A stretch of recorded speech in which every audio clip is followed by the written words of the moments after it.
It's everything. Yeah. Culture trumps revenue every time. Hey, welcome back to another episode of HVAC Success Secrets Revealed with Thaddeus and Evan. That's Evan. I'm Thaddeus. We're pleased to have on at the Service World Expo 2024 live on the podcast stage, Cody Damph from Innovative Air Pros and Plumbing. Got that right, nailed it. But of course, today's episode would not be possible without our lovely sponsors, and in no particular order, we have On Purpose Media, Elite Call, Chirp, and Free to Go. Have you ever thought about outbounding your databases to fill your dispatch boards with lucrative service and sales appointments and boosting memberships too? Well, enter in Elite Call, a US-based call center that does just that.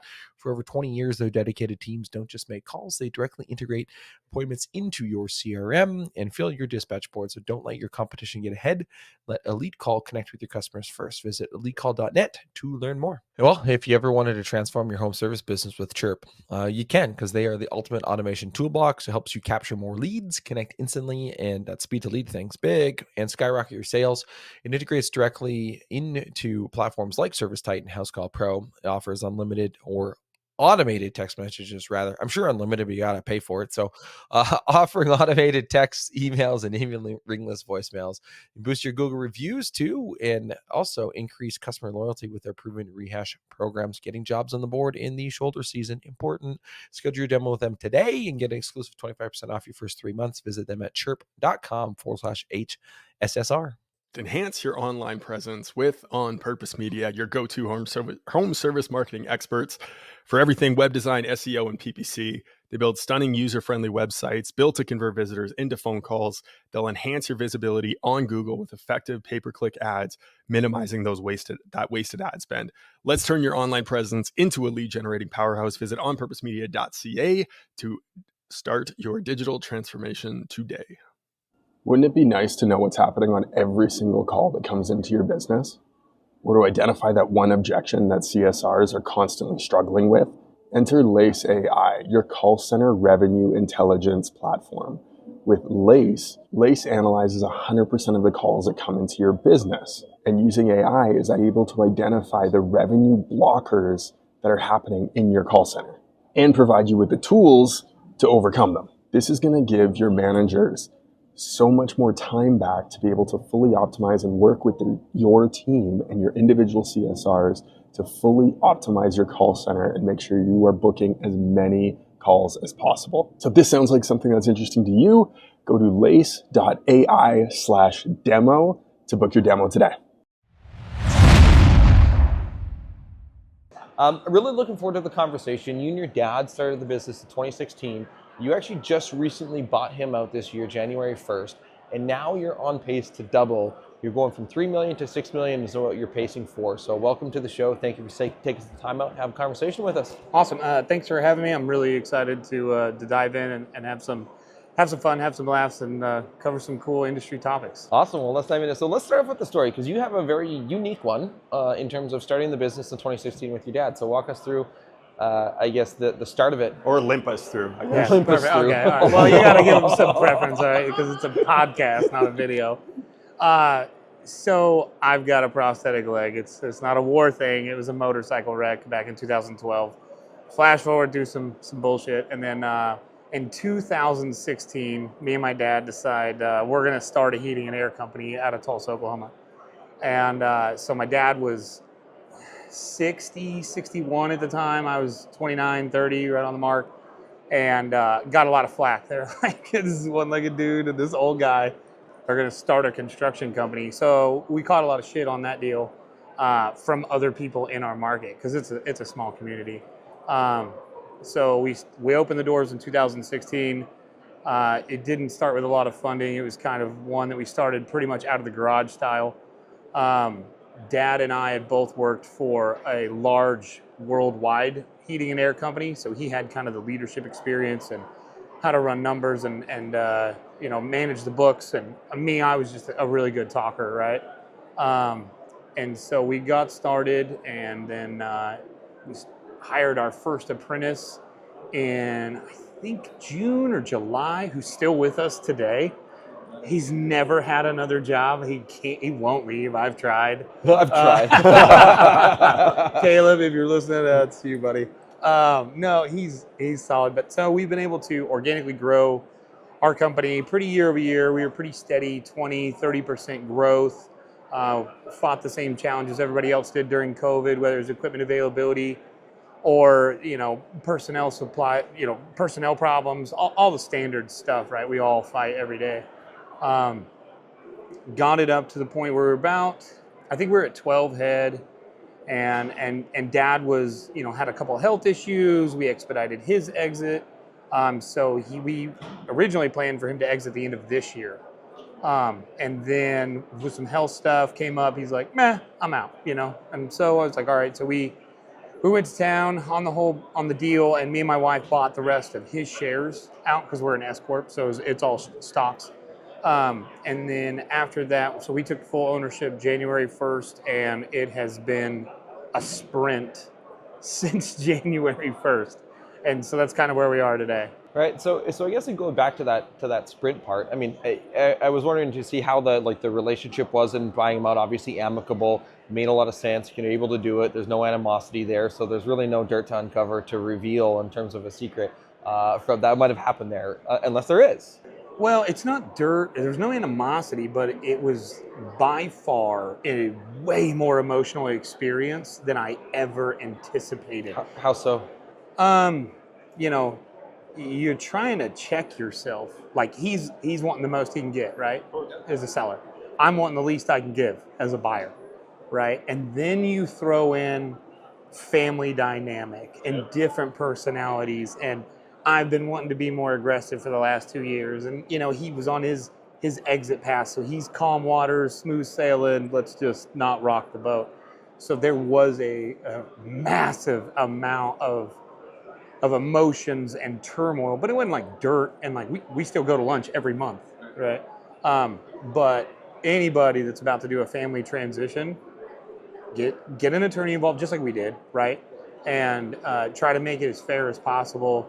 And cooler heads prevail, right? There was times we couldn't talk for a few days, right? We were hot, but no, it was good, but it's way more emotional than I ever anticipated. Yeah, it's like a divorce, right? Like and can you hear me better now? Oh yeah. No, but it's like a divorce, right? At the end of the day, and I mean, I'm going through a separation right now too, and we're meeting with a mediator, and the first thing she said to us is, "Look, there's no winners in this. You're both going to lose a little bit. It's just how much can you give up and still feel like it can be okay at the end of the day." Yeah, 100%. Right? And it's a hard fucking process. Yeah, I mean, that speaker that was just in there, I mean, he kind of hit it on the head. Like when he was talking about when business owners exit, it's a lot of their identity, right? And like, so my dad had to go through that. I've been a heating and air management person for 30 fucking years plus, and now I'm at home mowing the yard, right? So that had to be one hell of a thing, and and I was push, get out of the way, and that's because that's my style. So yeah, it was very much a life-changing thing for both parties. Yeah. Well, both parties, right? And I always say that if you can have, and this is from one of our old mentors, if you can have a reasonable conversation about a reasonable topic with a reasonable person, you'll produce a reasonable outcome. You remove one of those four things, well, those first three, you're never going to get a reasonable outcome, right? And that's the part where you said, okay, well, you had to come back to be reasonable at it, and that's a key thing. Yeah, I think it would have been actually easier with a stranger, right? Because it's so just factual. Yeah. It's so data-driven. Yeah. And you throw the family dynamic in, and it clouds that water really, really quick. Yeah. Well, you want to take care of him, right? He's your dad. Absolutely. At the end of the day, right? And you want to be able to still get together for Christmas and Thanksgiving and all the other shit. So you mentioned that he had health issues. Is he taking care of that? He's good now. Yeah. We're good. We're healthy. We just had a couple of little scares. We got some stents and got some gallbladder surgeries and all those kind of things. And he's good. He's playing golf and driving a Corvette. Perfect. So he's happy. Want to make sure that was done. You right? The aggressiveness. What was the kind of your list that you went through? How did you decide what to dive into first to get more aggressive to really grow the company? Man, my list, it really came from a few years of attending best practice events such as this one, right? And I was like, all right, man, there's a new and a more risky way to do things that have such a high potential reward for these things, right? And I'm like, all right, well, this is a good strategy. This is a good strategy. I'm looking at like specifically marketing, right? I really have dove into marketing the last 2 years and really educated myself. So you can identify a really good strategy. And you can talk to a lot of these companies and they'll be like, 5%, 7% of projected volume is what we're going to spend. I'm like, man, let's spend 12. Right. Like, let's throw some cash at this and try to go. The aggressiveness comes from the Marine Corps for sure. I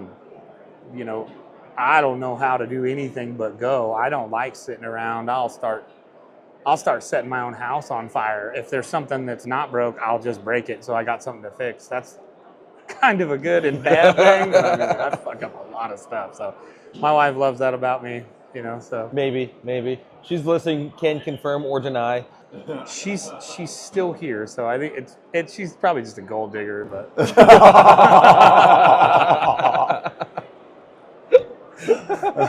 No comment. She held up the ring finger too. So yeah. Sparkly. No, go ahead. Yeah, so in the aggressiveness and looking at 12% marketing spend of projected, I mean, you did $3 million. You're okay. Well, I'm trying to math this now, so that'd be 320,000. So now all of a sudden you're doubling that to like 640,000 worth of spend, roughly, give or take. What sort of challenges came along the way with trying to go after such an aggressive growth to go from 3 million to 6 million? So actually 6 was never the plan this year. Oh, wow. Okay. The original plan was a modest 25% growth, big on budgets, right? Like have a game plan. But I had a back pocket budget that I was like, wife doesn't need to, like team doesn't need to worry about this one. This is a Cody thing. And that was, we were going to look, the public budget was 4.25 and then the private budget was 5.15. And we started, fucking moving. Dude, I got install crews that are doing 2 or 3 houses a day and they're 2-man crews. So we started moving with real intent and a high level of focus as a team. And so my overall revenue was so great, and I wasn't really spending that kind of money, right? I was still on my original $4.25 million marketing spend. So in the fourth quarter, we've readjusted some things definitely, and I've attributed some extra cash towards marketing to just kind of keep the momentum going. But no, I didn't plan on 6 million at all. So it's been a really fun surprise, but it's had a lot of challenges, like you said. And I haven't had that challenge of people. I'm so fortunate. Like finding good people has not been our problem based on our culture. What has been the problem was I was a little late to the table with implementing leadership roles, because at one point, and I'm talking July, I'm really the one leadership role of 20 people. Right. And that's too thin. Oh yeah, I was failing left and right. You can't juggle 800 things. And so with the help of my wife, all joking aside, and she's a bad motherfucker right there. And then we were able to grab some leadership roles. She's taken a lot off of my plate. My team has seen it, and so they've stepped up, and I've been able to hire some great employees. The other contributing challenges, square footage in the shop. My dad retained ownership of the building, and so I signed a 1-year lease. He wanted 10 years, and I was like, hey, big dog, there's no way, right? Like, I love you, but no. So square footage has been actually a really big problem, so we finally, we're opening up our 3rd location. As soon as we get back, we got the lease on that, and then we're going to a pretty big facility in the spring. They're building it right now.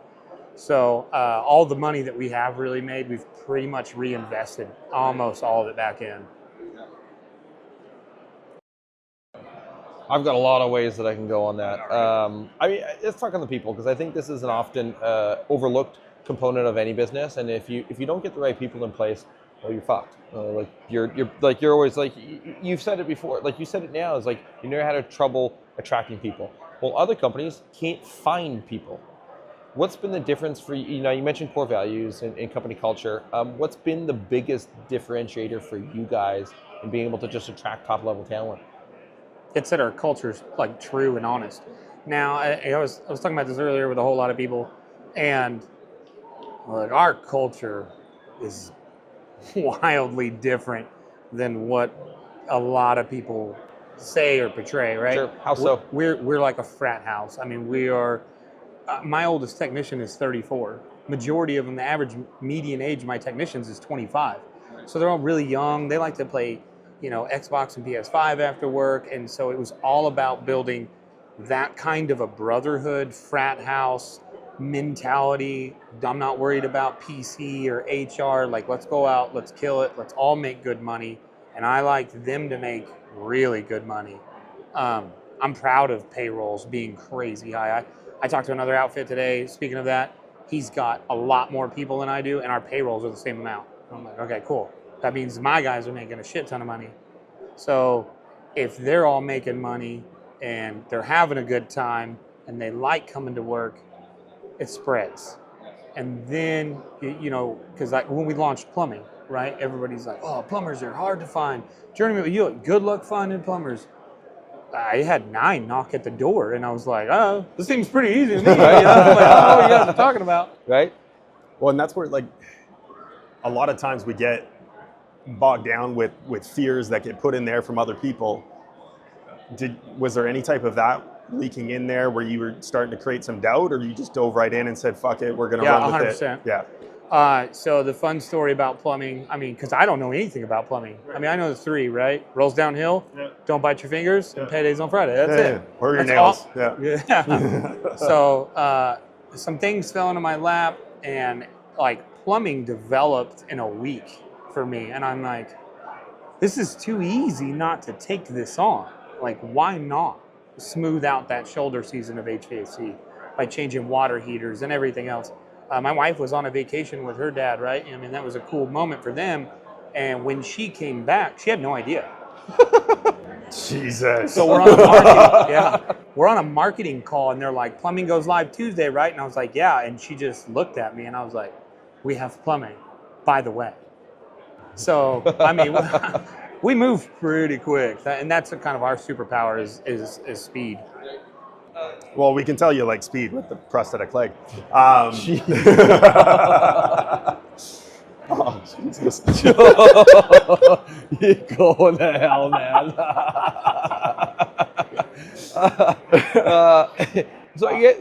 I'm curious because you mentioned your wife a lot.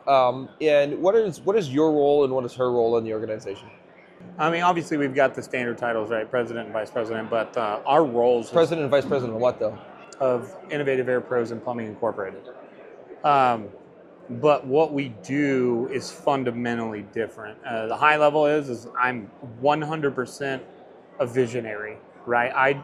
I'm not going to get caught up in the details and the weeds if I don't have to. Inherently like that, in that aspect, I'm lazy, right? I'm going to find the fastest way to get as much work done as possible. My processes, I need them 80% pretty good, and we're going to ship them. What she does is much more detailed.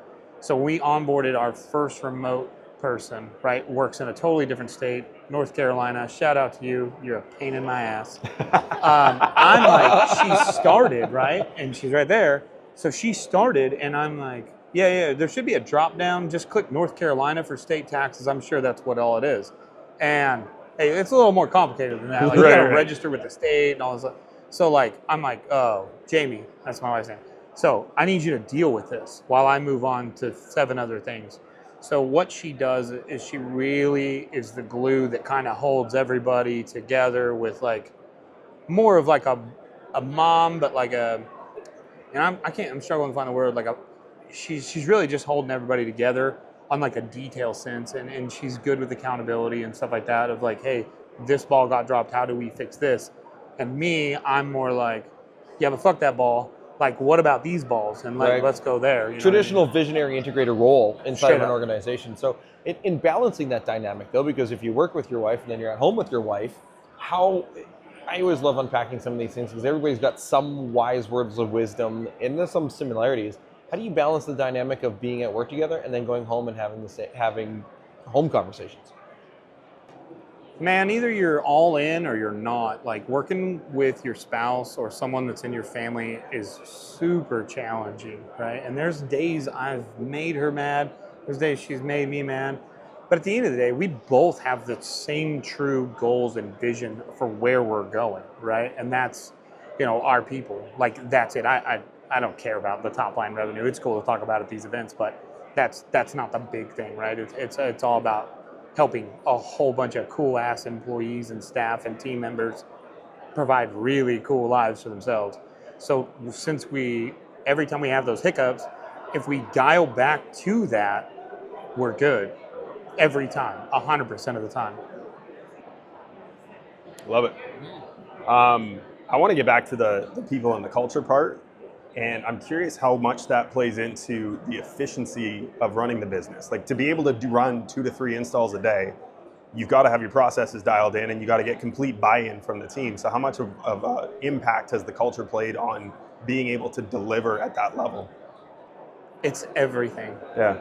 Culture trumps revenue every time. Well, and it leads to revenue. 100%. If you do what's right by your team, and they're going to go out and do what's right by the customers or the consumers, the numbers will always come back. Now, we do a pay structure that's super heavy on and incentivizes efficiency and productivity. Because if everything's tied back to being efficient and productive, they're going to make more money. Now, when they make more money, I make more money. It is a win-win, and it's a win for the customer. We are in, it sounds crazy, but Tulsa, Oklahoma is super, super competitive market. I mean, whether you talk about from an advertising standpoint, an operational standpoint, a staffing standpoint, like it's as nitty gritty as Vegas or Phoenix as anything else. So having that culture, one, they want to be there.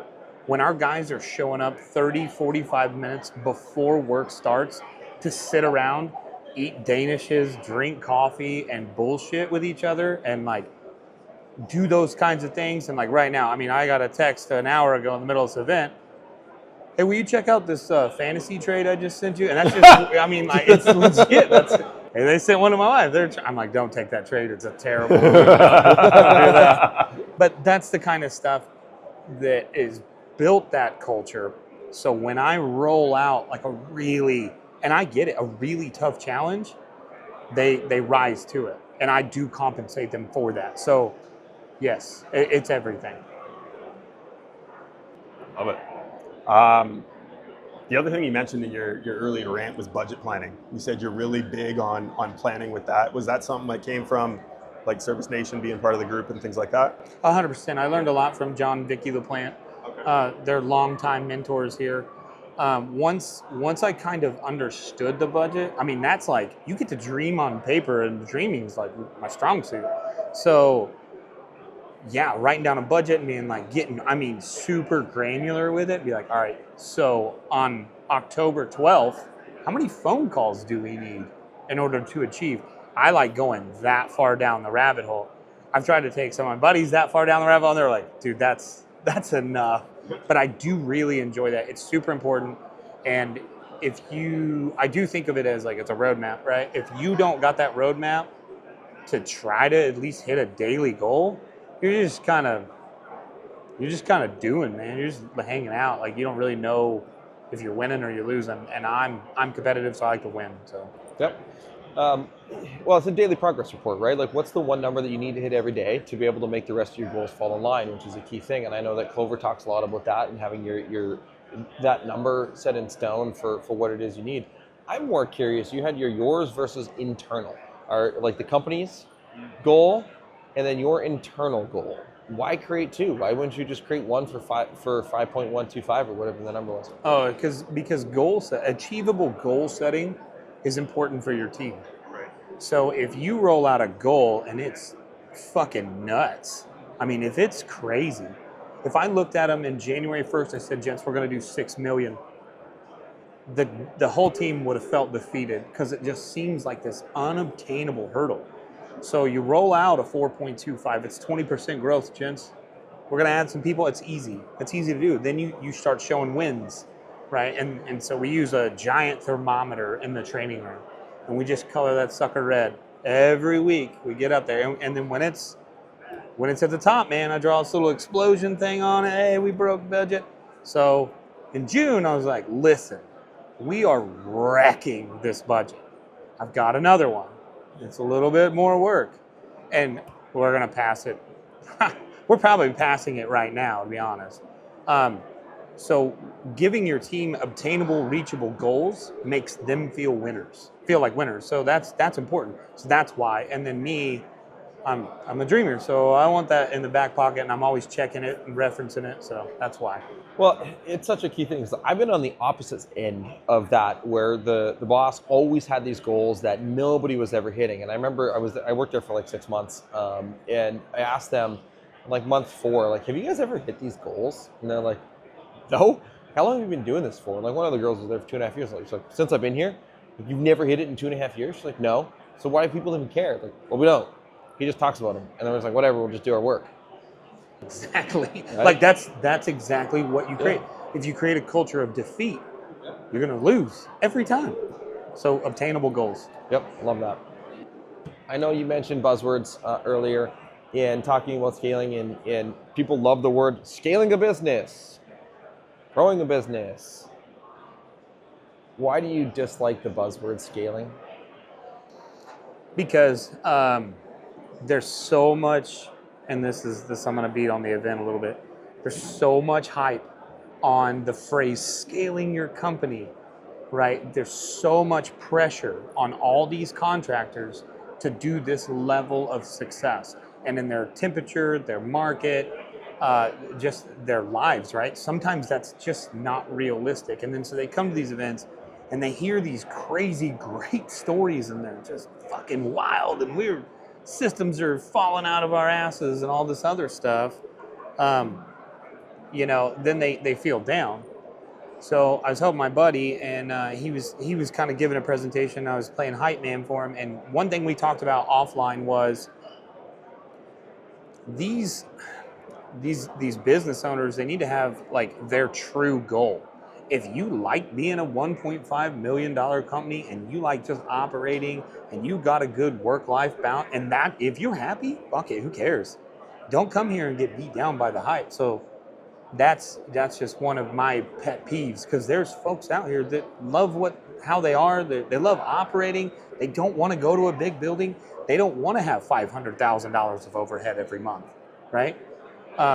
And then there's guys that just are absolutely insatiable and are willing to do anything and everything it takes to achieve their desires and goals.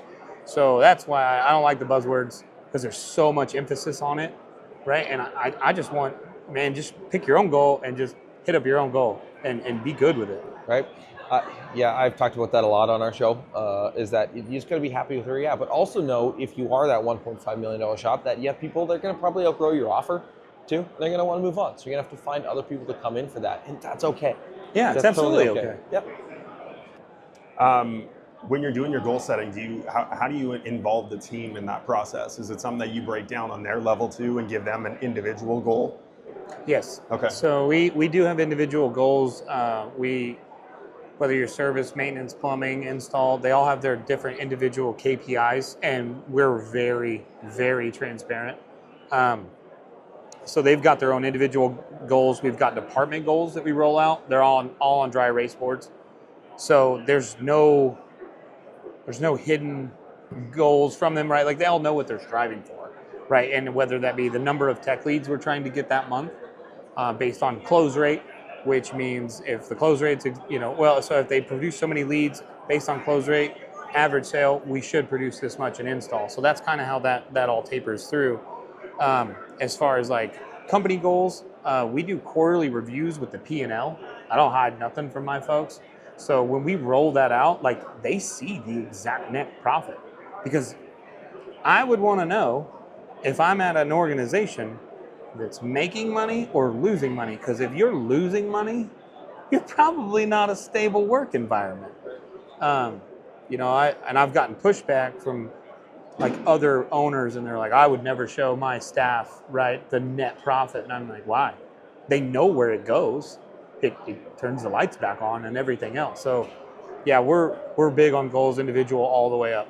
I think with the net profit and showing the financials and so that it's also gives them the understanding of when the customer says, well, you're here for my house and it's a $300 capacitor, but I can find the part for $17 on Amazon, right? And then they're like, now that you actually have given them the information and the ammo to be able to answer that more adequately, because they don't feel like they're ripping the person off. Right, exactly. And that's another thing. It's exactly how you get technicians to overcome selling with their own wallet or presenting with their feelings on their sleeves kind of thing. And that's one of the ways you work through those situations. Yep. And I like the selling with your own wallet. I took our team through an exercise, but like, hey, do you know how much it costs a heating and cooling company and I showed a 10, 15, and 20% net profit. And then I showed them what ours is on our marketing company. And they're like, you spend that much per day on the business? I mean, averaged out, obviously not everything's every day, but like when you average it out and they're like, oh, it's actually quite a bit to run a business. But here's the other thing that I like about showing P&Ls. If you're training your team and you're giving this culture and you're teaching them how to run a business, if they ever leave and now and then in your marketplace, well, guess what? You're stronger together.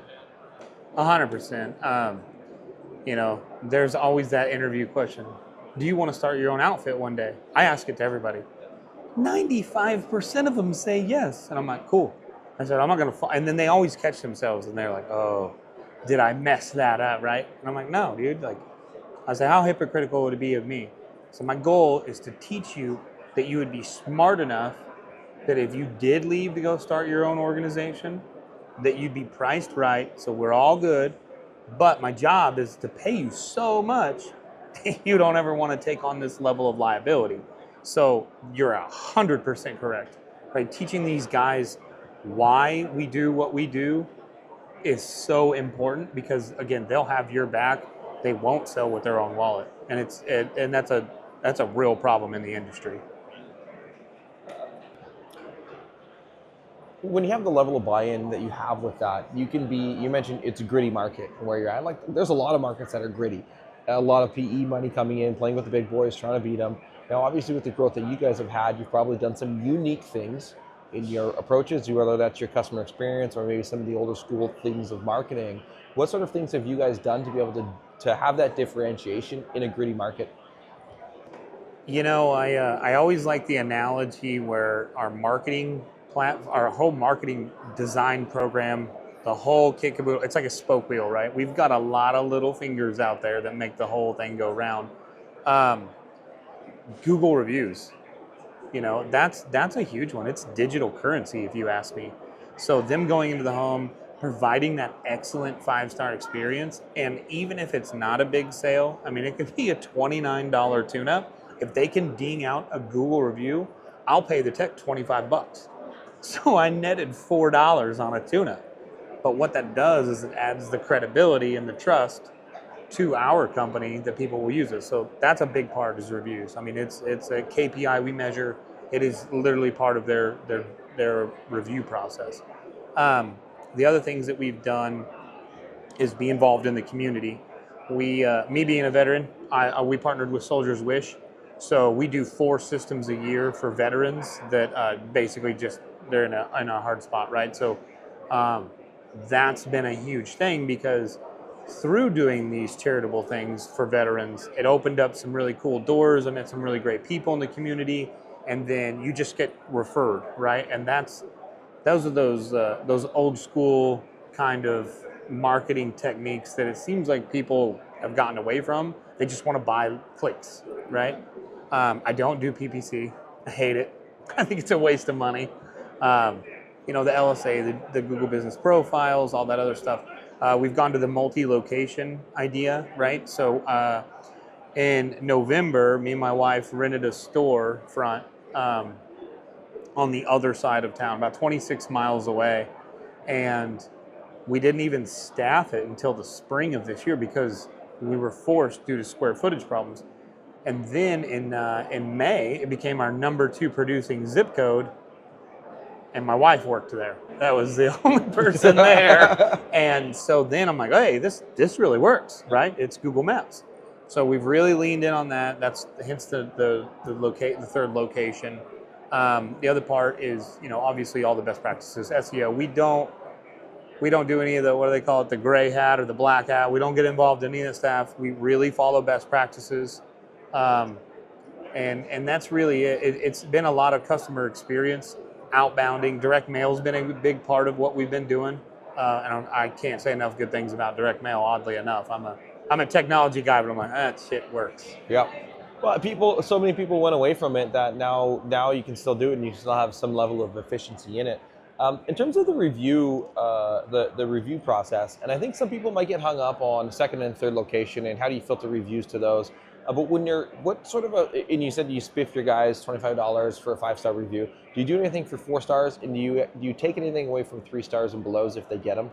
I don't penalize the guy. I'm just going to get involved if there's a 3-star or lower. I'm going to get involved because I need to know how we can make the experience better. Now, granted, you always got the crazy person, so you just got to take that with a grain of salt. Yeah. I don't give them anything for a 4-star. I'll give them a pat on the back because we're looking for excellence, and 4 is not. Right, we got to provide a 5-star level of service because we are priced like that in the market. Right, we're an upper echelon price. We're an upper echelon company. If you want a white glove concierge service, you're calling me. So no, I don't. I don't incentivize 4 stars. That makes sense. And then in terms of the process for them to be able to ask for reviews, are you just sending it out automated, or is there something that they're doing in the home? Oh, so we do it all in the home. I've used review acquisition platforms before, and they're not bad. But there is something to be said about a quick QR code on the iPad, and you go through a well-versed script and ask that homeowner for that review. What's the script? Put them on the spot that's here. That's fine. What's your last name? My last name? Yeah. Tondu. Tondu? Yeah. Hey, Mr. Tondu. I really hope that I provided a pretty great experience today. Is there anything else I can do for you? No, I think you did great. Great. Do you think that, if you don't mind, could you do me a favor? Sure.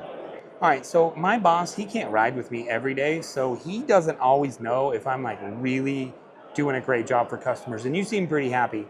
So if you could find it in your heart to go ahead and give me this Google review, I got a QR code. If you just open your camera, it'll take you right to it. Hit 5 stars. My name's Cody.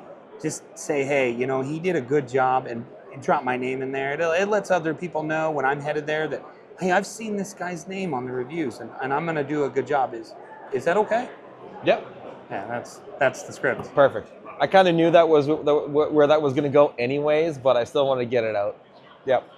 And by the way, if anyone actually wants a script, you can go to onpurposemedia.ca/get reviews, I think is what it is. There's a full script on there, it tells you how to do it, and it basically follows that exact same does it thing. really? Oh, yeah. Like it's... I had no idea. Yeah. So we've done a great job of pumping your tires and making you sound awesome on this show so far, but not to take your leg out from under you. And that is not the URL, by the way. That is not it. I'll find it. Okay, great. We'll put it in the show notes too. What hasn't gone well? Where have been the lessons? Because there's 2 ways we learn. It's what to do, but also what not to do and what to avoid. So what have been some of the struggles, the pain points, the failures that have led to a lot of the changes you've made? Oh, the pain points and the failures are, you can only run that fast for so long. And even when I grabbed like all of the install guys, right, and brought them in, and I'm like, hey, how we doing? Right, you guys have been out to midnight 3 times this week on your 3rd system. Can you keep going? And they're like, yes. And I'm like, no, you can't. You're so full of shit. Like, there's no way we can keep doing this. So then obviously you're running that fast, your callback rate starts to increase in, right? And then your callback rate increases, so they're getting dinged on their performance-based pay.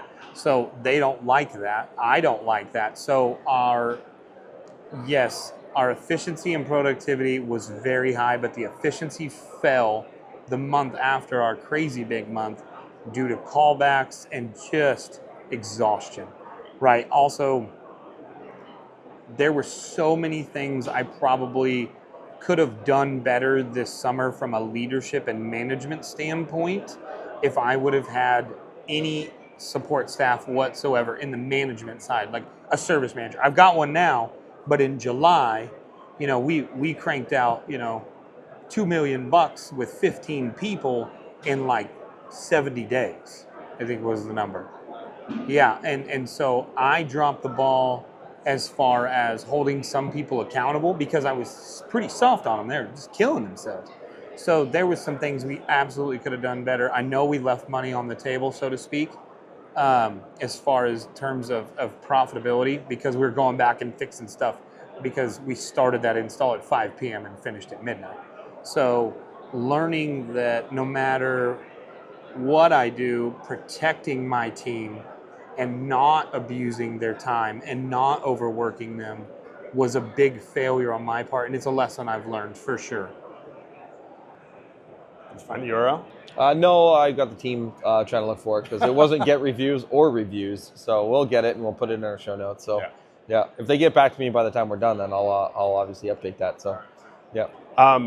Balancing that hiring, and I know, actually, you know what, we only got 5 minutes left. I still want to get to it. Balancing that hiring, how do you project forward in terms of how many to hire versus not, and making sure that you're properly staffed so you're capturing as much of that market share as possible? It's budgeting, right? Yeah. So if I'm going to project, and I'm going to speed up if that's okay. If I'm going to project X amount of calls and I want my guys to work so many calls a day, I'm going to start projecting labor forecasting labor, right? So then, and that way I can say, okay, hey, in March, I need 3 more dedicated maintenance guys in order to service all these, right? So it'll tie back to the budget. So if their close rate on a membership opportunity is X, then I'll reverse engineer that of how many guys I'm going to need to run those memberships. Same thing with demand service. That's exactly how I'll do it. And that's the best way to be able to do that, because now you actually know when you need to start hiring. And you should also probably know how long it takes for the time that you start hiring to be able the time that they're ready, so you can hire in advance before you need the person. Right. Most of the guys that are going to be running their own trucks are already on board. We're slightly. I've made a deeper bench this late summer. I was still hiring right before we got here, basically, because I also. You don't ever see the, whatever NFL team you want to root for. I'm a Dallas fan, don't hold it against me. But you don't see them run out with 12 dudes and they've got one guy on the bench, right? They got like 50 players. So you got to start building that bench when you have the revenue to back it. All right, I did find it. It's secure-google-reviews. There you go. Okay, I'll get them to add a short link, so we will get reviews will work. So in case somebody wants that. So. Look, we've got just under 4 minutes left here in the show. Thank you, Cody, for taking some time out of the event to be able to sit and watch us. Sit and have a drink. Sit down, have a drink, have a conversation with us. Thank you so much for that. But we do have one last question here for you, though. Okay, what is one question that you wish people would ask you more but don't?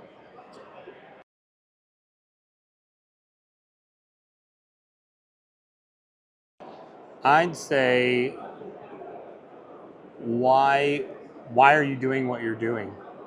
Okay. Right. Why are you doing what you're doing? So I like people. So I actually don't have like a 10-year revenue goal. I have a 10-year people goal, because I like putting food on tables. Right. That's how you quantify success to me. So when I got a coach and he's like, hey, what's your big, hairy, audacious goal? And I was like, man, I don't really care that much about money. Like we're making really great profit. But I like people. So we set a people goal. So my goal is to have 250 people in the next 10 years. So we've reversed engineered that to how many my goal is to hire every year and make my total head count. Right. So it's a totally different style of planning. Right. So my goal was to end this year at 20 people. And then next year we're supposed to end at 50 people. So I know, all right, well, if you work revenue per head back, I can kind of figure out what my projections need to be for revenue. So I like doing that, because the money, when you go from 20 head to 50 head, will probably not really change for me personally, right? Because there's so much more going out to so many more people. So at the end of the day, if you figure 4 people per household, right, 4 dinners, you're providing 1,000 dinners a night. And that's that's really cool. That's the stuff that I'm like dreaming about. So I love that. Yeah. The average number of people in a household in North America is 2.2. It's fucked up. I don't know why. Oklahoma, they have more 2.2? babies. So. We do breed a lot. At least it's not Alabama where it's inbred. Oh, Jesus. Sorry, I had to. Wow. It is such an innovative way to do things. I really do. Yes, it is such an innovative way to do things, and hence why the name makes a lot of sense. So, Well, and it's working the numbers backwards. yes. Right? How much 100%. revenue do I need in order to be able to have that many families fed? Yep, exactly. Yep. No, I love that. So now you might have to increase that number because it's 2.2, not 4. I'm By gonna the look way, up Oklahoma's numbers. onpurposemedia.ca/get reviews now does work, and it sends it to that long URL. So if you don't want to type that shit in, just go /get reviews. Our team is awesome. Shout out to them. People are amazing. So that is like a perfect time. Yeah, we're That was nailing good. I don't think we could have ever planned this Listen, even better. Like we role played the shit out of this. last night at midnight, where they were shaking their heads. They're like, "Oh, fuck, you're gonna say that? Oh, please no." So, look again. Thank you so much for taking the time, Cody, to sit and chat. Thank you to the two ladies down there. Shout out to you guys for allowing him up here and letting him off the cuff a little bit and a little unchained. Off the leash. Off the Yeah. leash. There we go. So perfect. Did you guys see that? The leash?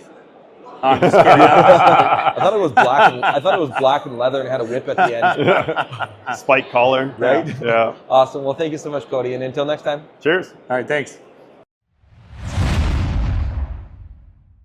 Well, that's a wrap on another episode of HVAC Success Secrets Revealed. Before you go, two quick things. First off, join our Facebook group, facebook.com/groups/HVAC Revealed. The other thing, if you took one tiny bit of information out of this show, no matter how big, no matter how small, all we ask is for you to introduce this to one person in your contacts list. That's it. That's all. One person. So they too can unleash the ultimate HVAC business. Until next time, cheers.